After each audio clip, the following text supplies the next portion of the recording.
भाई व्योरा को बाय करने के लिए जब वो उसके कमरे का दरवाजा खोलता है तब उसको पता चलता है कि वो दरवाजा जम चुका है और व्योरा अंदर फंस गई है। तब व्योरा उससे विनती करती है कि इस दरवाजे को तोड़कर मुझे जल्दी से बाहर आने दो क्योंकि मुझको लेट हो रहा है।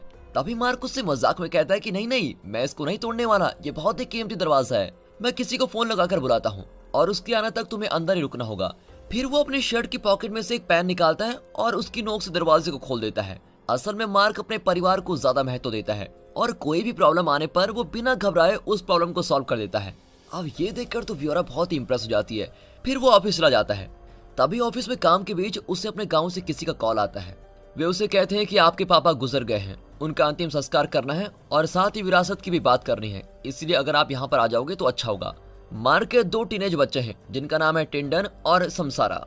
वो अपने बच्चों और व्योरा से अपने पापा का अंतिम संस्कार करने के लिए गाँव जाने की बात करता है और तब उन्हें पता चलता है कि मार्क के पापा अब तक जिंदा थे और वे उससे सवाल करते हैं कि आपने इतने सालों से हमको इस बारे में क्यों नहीं बताया। तब मार्क कहता है कि बचपन में मेरे पापा ने मेरे साथ बहुत ही बड़ी क्रूरता की और वो मेरे साथ हमेशा ही बड़ी क्रूरता से पेश आते थे। मैंने उनका काफी दर्द सहन किया है और इसलिए मैं अपने गांव छोड़कर भाग निकला और फिर कड़ी मेहनत करके मैंने खुद के पैरों पर इतनी सारी चीजें कमाई हैं और इस तरह मैं आज एक अमीर इंसान बनकर इस शहर में जी रहा हूँ और मैं अपने पापा की तरह नहीं रहना चाहता हूँ, इसलिए मैं अपनी बीवी और बच्चों को बहुत प्यार करता हूँ। अब वो नहीं रहे इसलिए मैं उस गांव में जाने के बारे में सोच रहा हूँ। अब ये सुनकर सभी वहां जाने के लिए राजी हो जाते हैं। फिर वो अपने जेट से वहां जाने लगते हैं और जाते समय सभी बड़ी खुशी से बातें करते हैं और उन जंगलों को देखकर उनका बड़ा आनंद लेते हुए जा रहे होते हैं। अब गाँव पहुंचने के पहले उस जेट में डीजल भरने के लिए वे जेट को एक जगह पर लैंड करते हैं। तब टिंडर मार्क से कहता है कि जो जगह मैप में भी नहीं है उसको आप कैसे ढूंढ लेते हैं पापा, और इस तरह मजाक करते हुए वो डीजल भरने लगता है। फिर मार्क उस स्टेशन की एक दुकान में चला जाता है और व्योरा रेस्टरूम को ढूंढते हुए जाती है।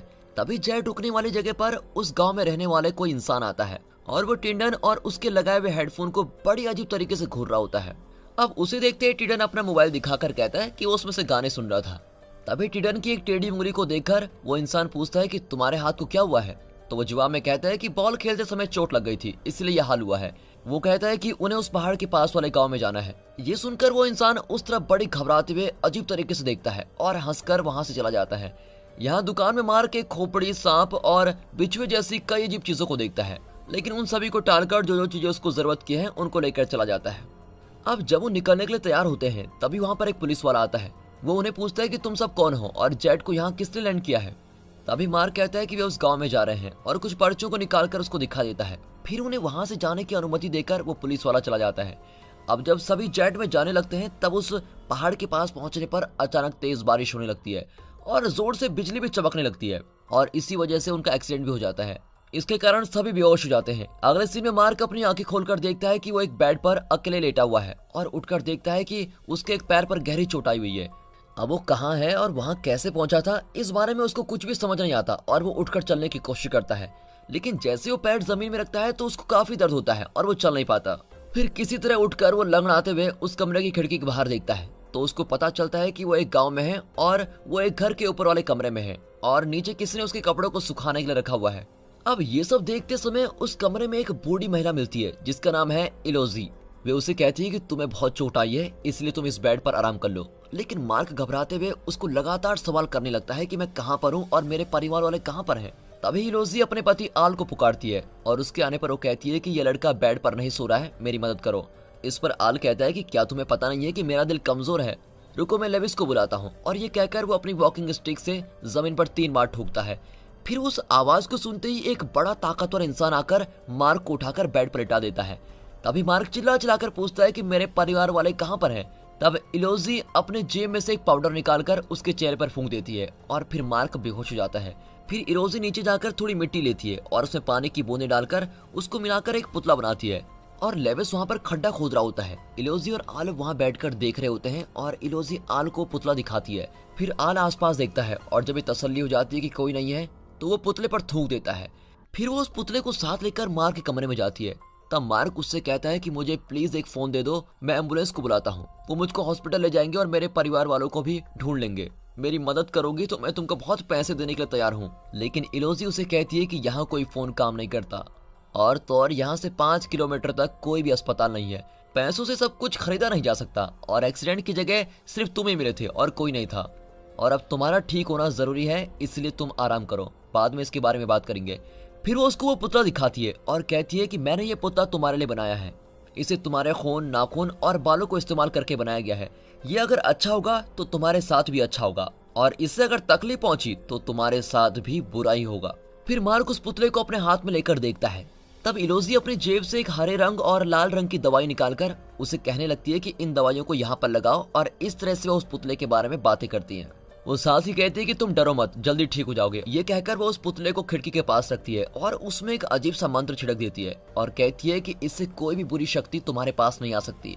खैर, ये सब बातें तो मार्क को बड़ी मनोरंजन करने वाली लगती है। फिर इलोजी उस कमरे से बाहर चली जाती है और वह दरवाजे के बाहर एक घंटी को भी लटका देती है, यानी अगर मार्क भागने के लिए दरवाजा खोलेगा तो उस घंटी की आवाज से वो तुरंत समझ लेगी। अब मार्क तय करता है कि आज रात किसी भी तरह उसको यहाँ से निकलना ही होगा। और बाहर बहुत ही तेज बारिश हो रही होती है। वो कमरे के दरवाजे को खोलने की कोशिश करता है, लेकिन उसको तो लॉक किया हुआ है और वैसे भी दरवाजे को खोलने पर घंटी बज जाएगी। इसलिए वो उस खिड़की को खोलने की कोशिश करता है जिसपे पुतला रखा हुआ है, और खिड़की भी खुल जाती है। खिड़की से बाहर निकलने पर वो उस घर की छत पर खड़ा होता है और वहां से किसी तरह धीरे धीरे रेंगते हुए वो पास वाले गौशाले की छत पर कूद जाता है। वहां से जब वो नीचे देखता है तो वहां लेविस घोड़ों को संभाल रहा होता है। फिर शांति से वो वहां से चलकर पूजा घर जैसे दिखने वाले कमरे के छत पर कूद जाता है। अब उस छत के बीच होने वाले एक छेद से मार्क अंदर क्या चल रहा है ये देखने लगता है। वहाँ इलोजी, आल और कुछ विकलांग इंसान सभी इकट्ठा हुए हैं। यहाँ आखिर चल क्या रहा है ये सोचकर मार्क देखता रहता है। तभी इलोजी एक बेजबान लड़की को बुलाती है, और जब वो लड़की इलोजी के पास आती है तब आल जाकर एक बिल्ली को मार देता है और उसकी जबान निकालकर उस लड़की के लिए बनाए गए पुतले पर लगा देता है। और ऐसा करते ही इलोजी उस लड़की से बोलने को कहती है और चमत्कार हो जाता है। कुछ ही देर में वो लड़की कुछ शब्द बोलने लगती है और सभी खुश होकर तालियां बजाते हैं। इलोजी कहती है कि अभी के लिए ये बस इतना ही बोल सकती है। पूर्णिमा के दिन हम जो पूजा करेंगे उसके बाद ये ठीक तरह से बोलने लग जाएगी। और ये सब देखकर तो मार्क समझ लेता है कि ये तो काला जादू करने वाली एक बहुत ही खतरनाक महिला है, और सोचता है कि मैं तो एक खतरनाक जगह पर फंस गया हूँ। ये समझते हुए वो तय करता है कि अब बिना घबराए इस मुसीबत से बाहर निकलना ही होगा। अब इलोजी एक अंधे इंसान को बुलाती है, फिर बिल्ली की आंखों को उस इंसान के लिए बनाए गए पुतले पर लगाती है और उससे पूछती है कि क्या तुमको कुछ दिख रहा है, लेकिन वो कहता है कि वो नहीं देख पा रहा है। अब उसको समझ नहीं आता कि ये कैसे हो सकता है, तो वो उसके चश्मे को उतार कर देखती है कि उसकी तो आंखें नहीं है। तब वो कहती है कि सिर्फ पुतले पर आंखें रखकर कुछ नहीं होने वाला, देखने के लिए तुम्हारे पास भी आंखें होना जरूरी है। फिर वो एक बकरी को लेकर आती है और उसकी आंखों को निकालकर उस आदमी की आंखों पर लगा देती है, और अब उससे कहती है कि तुम्हें कुछ दिख रहा है। तब वो अपना हाथ सीधे मार्क की तरफ पॉइंट करता है और कहता है कि वहां से कोई हमको देख रहा है। अब ये सुनकर मार्क बिल्कुल हैरान हो जाता है और इलोजी के वहां देखने से पहले वो छिप जाता है। उसी समय इलोजी को शक होता है कि वो मार्क ही हो सकता है, और वो उसको देखने के लिए उसके कमरे की तरफ जाती है। अब मार्क सोचता है कि इलोजी के पहुंचने से पहले ही मुझे वहां पहुंचना होगा। ये सोचकर मार्क फिर उन छत पर से कूदकर जाते हुए उस कमरे में जाकर बेड पर लेट जाता है, और ठीक उसी समय इलोजी वहां पर आ जाती है। इलोजी पूरे कमरे में देखती है और खुली हुई खिड़की को देखकर उसे पूछती है कि तुमने खिड़की क्यों खोली। तब मार्क बहाना करते हुए कहता है कि हवा नहीं आ रही थी इसलिए मैंने खिड़की खोल दी। फिर इलोजी वहां जाकर देखती है तब नमक फैला होता है, और इससे गुस्से में आकर वो खिड़की को बंद करके पर्दा लगा देती है और उसे कुछ कहे भी नहीं वहां से चली जाती है।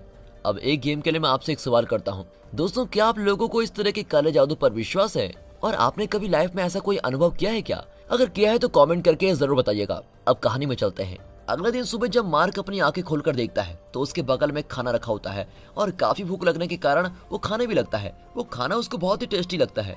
फिर हड्डी का स्वाद लेते हुए वो उसको बड़े चाव से खाने लगता है। तभी वहां पर इलोजी आती है। वो इलोजी को कहता है कि ये खाना बहुत ही स्वादिष्ट है, ये कौन सी करी है, क्या मुझे और मिल सकती है? अब इलोजी उसकी प्लेट लेकर कहती है अभी और खाना लेकर आती हूँ। उसी बीच मार्क जल्दी से जाकर उस दरवाजे की घंटी से बजने वाले हिस्से को तोड़कर अपने पास रख लेता है, और तभी इलोजी अंदर खाना लेकर आती है और खाना खत्म करते ही उससे कहती है कि आने वाली पूर्णिमा के दिन तुम्हारी सारी मुसीबतें दूर हो जाएंगी, तुम घबराओ मत। ये कहकर वो चली जाती है।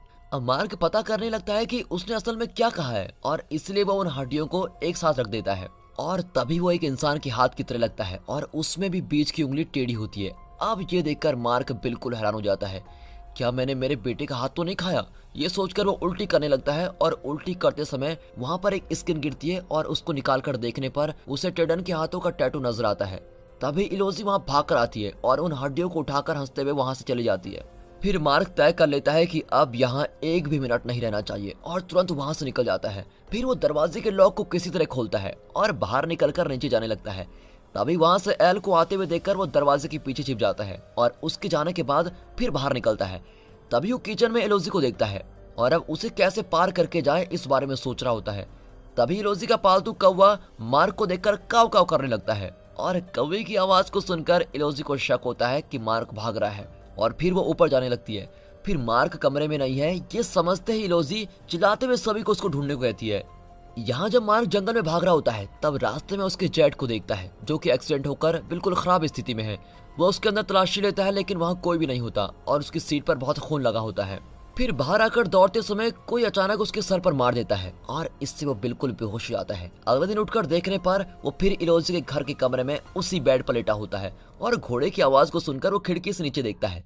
तभी वहाँ पर लेविस घोड़ा गाड़ी में इलोजी और आल को बिठाकर कहीं ले जा रहा होता है। असल में उस दिन पूर्णिमा होती है और वो पूजा के लिए कहीं सामान लेने जा रहे होते हैं और अब मार्क सोचता है कि ये बहुत ही अच्छा मौका है और ये समझते हुए वो अपने पैर से पट्टी उतार कर देखता है तो उसके पैर में कील को घुसा दिया होता है। अब ये देखकर मार्क बिल्कुल डर जाता है और फिर कोई रास्ता न होने से वो दर्द को सहन करते हुए उस कील को खींच कर निकालता है। फिर नीचे उतरकर एक खिड़की से बाहर देखता है तो घर के पीछे की ओर 3 डेड बॉडीज दफनाई हुई नजर आती है। वो उसके परिवार वाले तो नहीं है ये सोचकर वो बहुत ही घबरा जाता है और बाहर जाकर उन घोड़ों को खोलकर देखता है। तब उनमें से कुछ जानवर के शरीर निकलते हैं जिनको काला जादू करने के लिए प्रयोग किया जाता है। ये देखकर उसे तसल्ली होती है कि चलो ये मेरे परिवार वाले तो नहीं है। फिर वो उस कमरे में जाकर तलाशी लेता है जहाँ वे काला जादू कर रहे थे। वहाँ वो अंडरग्राउंड में जाने वाले एक रास्ते को देखता है और उन सीढ़ियों से उतरकर नीचे जाता है। वहाँ पर काफी सारी डेड बॉडीज रखी होती है और हर डेड बॉडी में कोई न कोई अंग गायब होता है और साथ ही वहाँ पर इलोजी, आल और लेविस की भी कुछ पुरानी तस्वीरें रखी होती है लेकिन वो तस्वीर साल 1860 की है। तब वो समझ लेता है कि वो तंदुरुस्त लोगों के अंगों का इस्तेमाल करते हैं और तभी वो 200 साल तक जिंदा है। और तभी पास ही में वो एक मंत्र की किताब भी देखता है और उस किताब में पढ़कर वो समझ लेता है कि ये सब कुछ कैसे किया जाता है। फिर वो शांति से सोचने लगता है और वहाँ रखे हरे और लाल रंग की दवाइयों को लेकर अपने पास रख लेता है। फिर उसे लेकर वो इलोजी के लिए एक पुतला बनाता है और उसको सीढ़ियों से नीचे छिपाकर फिर उस घर में चला जाता है। तभी वहाँ पर टेडन के मोबाइल में कोई मैसेज आता है और उसकी आवाज को सुनकर वो उस मोबाइल को वहाँ ढूंढने लगता है। तभी बाहर से इलोजी की वापस घर लौटने की आवाज सुनकर वो फटाफट यहाँ वहाँ खोजकर उस मोबाइल को ढूंढी निकालता है और उसको लेकर तेजी से ऊपर वाले कमरे में जाता है। फिर वो उस कील को फिर से अपने पैर में लगा देता है और उस पर पट्टी बांधकर पहले की तरह बेड पर लेट जाता है। फिर इलोजी उस कमरे में आकर उसके पैर से उस पट्टी को निकाल कर देखती है। तब कील उसी जगह पर होती है और उसको तसल्ली हो जाती है कि मार्क कहीं बाहर नहीं गया था। फिर वो नीचे चली जाती है। अब मार्क फोन निकाल कर देखता है लेकिन उसे उसका पासवर्ड पता नहीं होता, इसीलिए वो इमरजेंसी नंबर पर डायल करता है और सीधे उस पुलिस वाले को कनेक्ट करता है जिससे वो एक्सीडेंट होने से पहले मिला था। फिर मार्क अपना नाम बताता है तो वो पुलिस वाला उसको झट से पहचान लेता है और कहता है कि आपकी बीवी और बेटी आपको और आपके बेटे को ढूंढ रहे हैं और उन्होंने हमारे पुलिस थाने में कंप्लेंट भी दर्ज करवाई है। तब मार्क उससे कहता है कि वो एक लंबी कहानी है जो मैं आपको बाद में बताऊंगा। मेरे फोन में अब चार्ज नहीं है, मैं यहाँ पर एक बूढ़ी और बूढ़े इंसान के घर में फंस गया हूँ। फिर वो उनके बारे में कुछ बताता है और इस पर पुलिस वाला कहता है कि क्या बात कर रहे हो, वो दोनों तो अच्छे लोग हैं। कोई बात नहीं, मैं यहाँ पास ही में हूँ, तुम घबराए बिना वहीं रहो, मैं कुछ ही देर में वहाँ पर पहुँचने वाला हूँ। ये कहकर वो कॉल कट कर देता है। फिर मार्क वहाँ से भाग निकलने के लिए फिर से अपने पैर में लगी कील को निकाल देता है और फिर उस पर पट्टी बांध देता है। अब जीप की आवाज सुनते ही वो नीचे देखने के लिए खिड़की के पास जाने लगता है। तभी ठीक उसी समय पर इलोजी वहाँ पर आती है और उसके पुतले को लेकर उसके हाथ को शरीर के साथ कसकर बांध देती है और उसकी जबान को तोड़कर नीचे ही फेंक देती है। फिर वो चली जाती है। तब मार्क अपने हाथ को बिल्कुल भी नहीं हिला पाता। फिर किसी तरह से उठकर वो खिड़की के पास जाता है और उस पुलिस वाले को देखकर चिल्लाने की कोशिश करता है लेकिन उसके मुंह से आवाज ही नहीं आती। फिर वो उस पुतले को और नीचे गिरी हुई उसकी जबान को अपने साथ लेकर रास्ते से बाहर भाग जाता है। फिर पूर्णिमा की चांद की रोशनी में वो उस जंगल से भागते हुए जाकर उस पुलिस जीप के सामने आकर खड़ा हो जाता है। पुलिस वाला उसको कार में बैठने को कहता है और वो भी बैठ जाता है। फिर वो उस पुतले पर बंधी हुई रस्सी को खोल देता है और उसकी जबान दोबारा जाती है। फिर वो ठीक हो जाता है और पुलिस वाले से कहता है कि ये इलाका वो जादू टोना करने वाली औरत का है और हमें जल्द से जल्द यहाँ से निकलना होगा, इसलिए गाड़ी तेज चलाइए। तब पुलिस वाला कहता है कि चिंता मत करो, मैं सब कुछ संभालूंगा। और ये कहकर फिर इलोजी के घर के बाहर अपनी गाड़ी को रोक देता है। तब मार्क समझ लेता है कि वो पुलिस भी उनके साथ ही मिला हुआ है। वहाँ मार्क के शरीर के अंगों को खरीदने के लिए देश के कोने कोने से काफी अमीर लोग आए होते हैं और मार्क को जबरदस्ती खींचकर उस पूजा वाले घर में लेके जाया जाता है।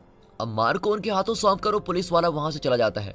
वहाँ मार्क अपनी बीवी और बच्चों को खड़े देखता है लेकिन वे सभी बेहोश नजर आते हैं और उनको देखते समय इलोजी मार्क के चेहरे पर एक पाउडर फूंक देती है और उसको एक बेंच पर लेटाकर कई मंत्र फूंकने लगती है और कहती है कि आज पूर्णिमा की रात है और इस अच्छे दिन पर इस इंसान का दिल निकालकर मैं अपने पति को ठीक करूंगी। ये कहकर वो एक चाकू से मार्क को जब मारने जाती है तो वो तुरंत अपने एक हाथ से उसको रोक देता है और दूसरे हाथ से उस छुपाई हुई कील को निकालकर आलू के दिल में घुसा देता है और उसको वहीं मार डालता है। अब ये देखकर सभी लोग घबराकर भाग जाते हैं। फिर मार्क अपनी बीवी और बच्चों के चेहरे पर एक पाउडर डालता है और उन्हें होश में लेके आता है। फिर वो उनसे कहता है कि हम सबको यहाँ से कैसे भी करके निकलना होगा और मुझे गाड़ी का इंतजाम करना होगा, इसलिए तब तक तुम यहीं पर सुरक्षित रहो। ये कहकर वो चला जाता है। फिर जंगल से जाते समय उस पुलिस की गाड़ी के सामने एक डेड बॉडी आकर गिरने लगती है और वो तुरंत अपनी गाड़ी रोक देता है। फिर बाहर निकलकर वो यहाँ वहाँ शूट करने लगता है और लगातार शूट करने से उसकी बंदूक की सारी गोलियां खत्म हो जाती है। उसी समय मार्क वहाँ आकर उस पुलिस वाले को मार डालता है। फिर वो वापस इलोजी के घर पर चला जाता है। फिर वो सीढ़ियों के नीचे छिपाए हुए पुतले को निकालता है और पानी की टंकी में कोई चीज डालकर अंदर चला जाता है और उसको देखकर इलोजी गुस्से में लेविस से कहती है कि वो उसको मार डाले और लेविस तेजी से उस पूजा वाले घर में जाकर उसको जोर जोर से मारने लगता है। तभी अचानक लेविस के मुंह से पानी बहने लगता है और तब इलोजी का ध्यान उस पानी की टंकी पर जाता है और उसमें लेविस के लिए बनाए हुए पुतले को डुबाए हुए देखकर वो गुस्से में जोर से चिल्लाती है और खुद मार्क को मार डालने का फैसला करती है। अब यहाँ लेविस पानी में डूबने जैसा महसूस करके वहीं मर जाता है। फिर मार्क पुतलों से भरे एक बॉक्स को लेकर वहां से जाने लगता है। अब इलोजी वहां आ जाती है और उससे कहती है कि अच्छा तो तुम सभी के पुतलों को लेकर जा रहे हो, लेकिन मेरा पुतला तुम्हें कहीं नहीं मिला होगा। ये कहते हुए उसको चाकू से मारने जाती है और तब तुरंत मार्क उस पाउडर को उसके चेहरे पर फूंक देता है और उसको वहीं फ्रीज कर देता है। फिर वो कहता है कि तुम सबके लिए पुतले बनाती हो ना, लेकिन क्या तुम्हें ये पता है कि मैंने तुम्हारे लिए एक पुतला बनाया है और क्या तुम उसको देखना चाहती हो? ये कहकर वो उस पुतले को एक लकड़ी से जोर से मारकर उड़ा देता है। तभी उसी तरह से इलोजी भी उड़कर एक खंबे से टकरा जाती है और नीचे गिर जाती है। तब वहां का दिया टूटकर नीचे गिरता है और चारों ओर आग लग जाती है। फिर मार्क उसे कहता है कि अगर तुम्हें जिंदा छोड़ूंगा तो तुम कई लोगों की जान ले लोगी, इसलिए तुम यहीं रहकर बर्बाद हो जाओ। ये कहकर वो उस बॉक्स को अपने साथ लेकर बाहर निकलता है। अब किसी तरह मार्क को मारना ही होगा। ये सोचकर इलोजी एक चाकू को लेकर मार्क के पीछे आने लगती है, लेकिन तब तक उस मंत्र वाले नमक को बाहर छिड़क कर मार्क आगे बढ़ता है और बाहर जाते ही वहाँ के लोग उसे मारने आते हैं। तब मार्क उन्हें वो बॉक्स दिखाकर कहता है कि इसमें तुम सभी के पुतले हैं, तुम लोग चाहो तो इलोजी के साथ जो हुआ है वैसा तुम्हारे साथ भी हो सकता है। ये सुनकर सभी घबराकर पीछे हट जाते हैं। अब इलोजी वहां से बाहर न निकल पाने से बड़े गुस्से में चिल्ला रही होती है। मार्क के कुछ दूर तक जाने के बाद वो घर की आग से पूरी तरह जलकर बर्बाद हो जाती है। फिर मार्क अपनी बीवी और बच्चों के साथ उस पुलिस वाली जीप पर निकलकर एक सुरक्षित जगह पर चला जाता है। और दोस्तों इसी के साथ ये मूवी यहाँ पर खत्म होती है।